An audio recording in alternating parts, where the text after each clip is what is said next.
வணக்கம் நண்பர்களே, உங்கள் எம்எஸ். தமிழகம் முழுக்க மாணவர்கள் ரொம்ப ஆவலோட எதிர்பார்த்துக்கிட்டு இருந்த தமிழ்நாடு அக்ரிகல்ச்சர் யூனிவர்சிட்டியோட ஜென்ரல் கவுன்சிலிங் ஸ்கெட்யூல் வந்து ரிலீஸ் பண்ணியிருக்காங்க. இன்னும் 4 நாட்களுக்குள்ளே வரும் அப்படின்னு சொல்லி இன்றைக்கு காலையில் செய்தித்தாளில் வந்திருந்த தகவலின் அடிப்படையில் இன்னும் 4 நாட்களுக்குள்ளே வரும்னு எதிர்பார்த்தது இன்றைக்கி ஈவினிங்கே ரிலீஸ் பண்ணிட்டாங்க. அதை பற்றி தான் ஃபுல்லாக இந்த வீடியோவில் பார்க்க போகிறோம். ஸோ கவுன்சிலிங் அட்டென்ட் பண்ண போகிற ஸ்டூடெண்ட்ஸ் வீடியோவை முழுசாக பாருங்கள். உங்களுக்கு என்னென்னக்கு எப்பப்போ வரப்போகுது அப்படிங்கிறத நீங்கள் தெரிஞ்சுக்கலாம். இந்த ஜென்ரல் கவுன்சிலிங்கை பொறுத்த வரைக்கும் 2 கேட்டகரியாக பிரித்து நடத்துகிறாங்க. ஒன்று 6 முதல் 12ஆம் வகுப்பு வரை அரசு பள்ளிகளில் படித்த மாணவர்களுக்கான 7.5% இடஒதுக்கீட்டுக்கான கவுன்சிலிங் வந்து ஃபஸ்ட்டு நடக்க போகுது. இந்த கவுன்சிலிங் ஃபஸ்ட்டு ஸ்டார்ட் ஆக போகிற ஃபேஸ் 1க்கான கவுன்சிலிங் எப்போ அப்படின்னு பார்த்தீங்கன்னா 26/11/2022 28/11/2022 வரைக்கும் 3 நாள் கவுன்சிலிங்க்கு உங்களுக்கு டைம் தர்றாங்க. ஸோ அதுக்கப்புறம் ஒரு நாள் கேப் விட்டு 30ஆம் தேதி உங்களுக்கான சீட் அலாட்மெண்ட் ஃபஸ்ட் பேஸ் வந்து ரிலீஸ் பண்ணுறாங்க. ஸோ யாருக்கெல்லாம் வந்து சீட் அலாட்மெண்ட் ஆகி ரிசல்ட்ஸ் வந்திருக்கோ அவங்க எல்லோரும் சர்டிஃபிகேட் வெரிஃபிகேஷன், அதாவது 7.5 கோட்டாவில் வரக்கூடிய ஃபேஸ் 1க்கான சர்டிஃபிகேட் வெரிஃபிகேஷனுக்கு 2ஆம் தேதி நீங்கள் நேரடியாக யூனிவர்சிட்டிக்கு போக வேண்டியிருக்கும். ஏன்னா சர்டிஃபிகேட் வெரிஃபிகேஷன் அங்கே நடக்கும் அல்லது காலேஜில் நடக்கும். அதை பற்றின ப்ரொசீஜர் இனி வரும், நான் அடுத்த வீடியோவில் பார்க்கலாம். அதுக்கு அடுத்த நாள் சர்டிஃபிகேட் வெரிஃபிகேஷன் முடிஞ்சதுக்கப்புறம் ஸ்லைடிங் நடக்கும். இந்த ஸ்லைடிங்கில் வந்து காலேஜஸ் சேஞ்ச் ஆகிறது, கோர்ஸ் சேஞ்ச் ஆகிறது எல்லாமே நடக்கும். வெயிட்டிங் லிஸ்ட்டில் இருக்கக்கூடியவங்களுக்கு சீட் அலாட் ஆகும். ஸோ இதில் புதுசாக யாருக்காச்சும் சீட் அலாட் ஆகிருந்ததுன்னா அந்த ஃபேஸ் 2க்கான சர்டிஃபிகேட் வெரிஃபிகேஷன் வந்து 6/12/2022 அன்றைக்கி நடக்க போகுது.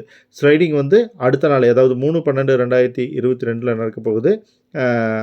அந்த ஸ்லைடிங் நடந்து முடிஞ்சதுக்கப்புறம் சர்டிஃபிகேட் வெரிஃபிகேஷன் 6/12 நடக்க போகுது.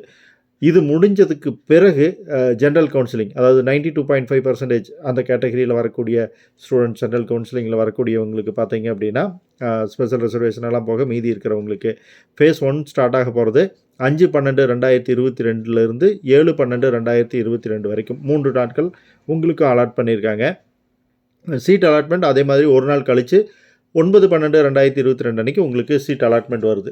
உங்களுக்கான சர்டிஃபிகேட் வெரிஃபிகேஷன் வந்து 12/12/2022 15/12/2022 வரைக்கும் தொடர்ந்து சர்டிஃபிகேட் வெரிஃபிகேஷன் நடக்க போகுது. யாருக்கு என்னென்ன டேட்டில் வரணுங்கிற ஸ்கெட்யூல் அனௌன்ஸ் பண்ணுவாங்க. அந்த டேட் அண்ட் டைமுக்கு நீங்கள் அங்கே இருக்கணும். இந்த சர்டிஃபிகேட் வெரிஃபிகேஷன் முடிஞ்சு ஒரு நாள் கழித்து ஸ்லைடிங் 1 நடக்க போகுது. இந்த ஸ்லைடிங் 1ல் சீட் சேஞ்ச் ஆகிறது, புதுசாக சீட் அலாட் ஆகிறது, வெயிட்டிங் லிஸ்ட்டில் இருக்கிறவங்களுக்கு இதெல்லாம் நடக்கும். அதுக்கான சர்டிஃபிகேட் வெரிஃபிகேஷன் 19/12/2022 21/12/2022 வரைக்கும் நடக்க போகுது. அந்த சர்டிஃபிகேட் வெரிஃபிகேஷன் முடிஞ்சதுக்கப்புறம் ஸ்லைடிங் 2 நடக்கும். ஸோ ஃபஸ்ட்டு ஃபேஸ் 1 நடக்குது, அதுக்கான ஸ்லைடிங் 1. இப்போது ஸ்லைடிங் 2 நடக்க போகுது. இந்த ஸ்லைடிங் 2 பார்த்தீங்கன்னா 23/12/2022 அன்றைக்கி நடக்க போகுது. அதுக்கான சர்டிஃபிகேட் வெரிஃபிகேஷன், அதாவது ஸ்லைடிங் 2க்கான சர்டிஃபிகேட் வெரிஃபிகேஷன் பார்த்தீங்கன்னா 26/12/2022 மற்றும் 27/12/2022 அன்றைக்கி 2 நாள் நடக்க போகுது.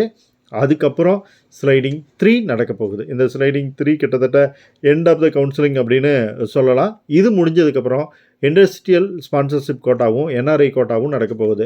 இங்கே உங்களுக்கு கவுன்சிலிங் அப்படிங்கிறது என்னென்னு பார்த்தீங்கன்னா, நீங்கள் ஏற்கனவே ப்ரிஃபரன்ஸ் லிஸ்ட்டு கொடுத்துருப்பீங்க. அந்த ப்ரிஃபரன்ஸ் லிஸ்ட்டு ஒரு தடவை சேஞ்ச் பண்ணுறதுக்கு உங்களுக்கு ஒரு ஆப்ஷன் கொடுப்பாங்க. அந்த ஆப்ஷனை நீங்கள் ஃபாலோ பண்ணிக்கணும். என்னென்ன பண்ணணும், எப்படி ரெஜிஸ்டர் பண்ணணும், இது பற்றின கைட்லைன்ஸ் எல்லாம் நம்ம அடுத்தடுத்த வீடியோக்களில் பார்க்கலாம். ஸோ இதனோட பிடிஎஃபோட லிங்க் நான் உங்களுக்கு டெஸ்கிரிப்ஷனில் தர்றேன். செக் பண்ணி பார்த்துக்குங்க. யாருக்கு என்னென்னக்கு கவுன்சிலிங் வரப்போகுது அப்படிங்கிறத நீங்கள் தெரிஞ்சுக்கலாம். என்ன கட் ஆஃப்லேருந்து என்ன கட் ஆஃப் மார்க் வரைக்கும் அப்படிங்கிறத பற்றி இனிமேல் தான் அனௌன்ஸ் பண்ணுவாங்க. அனௌன்ஸ்மெண்ட் வந்தோடனே நான் உங்களுக்கு அப்டேட் கொடுக்குறேன். சேனலோட இணைஞ்சிருங்க, சப்ஸ்கிரைப் பண்ணுங்கள், லைக் பண்ணுங்கள். Bye friends.